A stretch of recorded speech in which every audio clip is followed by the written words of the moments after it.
Hi guys, মই আজি live পিঠাগুড়ি বনাম বুলি ভাবিছোঁ। আপোনালোকে চাই থাকক কি কি লাগিব। লাই পাত কাটি লৈছোঁ সৰু সৰু কৰি, আৰু সেই চাউলৰ গুড়ি মই মিক্সিত পিচি তিয়াই লৈছোঁ। তাৰপিছত লাগিব নহৰু, আদা আৰু জলকীয়া, আৰু মই অলপমান সম্ভাৰ মাৰিম, কিছুমানে সম্ভাৰ নামাৰে। পিঁয়াজ আৰু সেই খাৰ। প্ৰথমতে দিওঁ অলপমান মিঠাতেল, পিঁয়াজ অলপ দিওঁ, ৰঙচুৱা কৰি ভাজি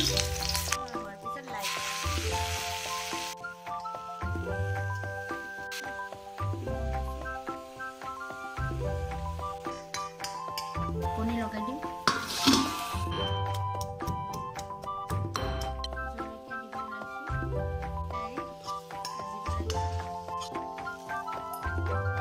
কৰি থৈ দিছিলোঁ। এতিয়া বৰ্তমান হৈ গৈছে লাই পাত পিঠাগুড়ি। মাছো দিব পাৰে, গাহৰি মাংস দিব পাৰে। এতিয়া আমাৰ লাই পাত পিঠাগুড়ি হৈ গৈছে।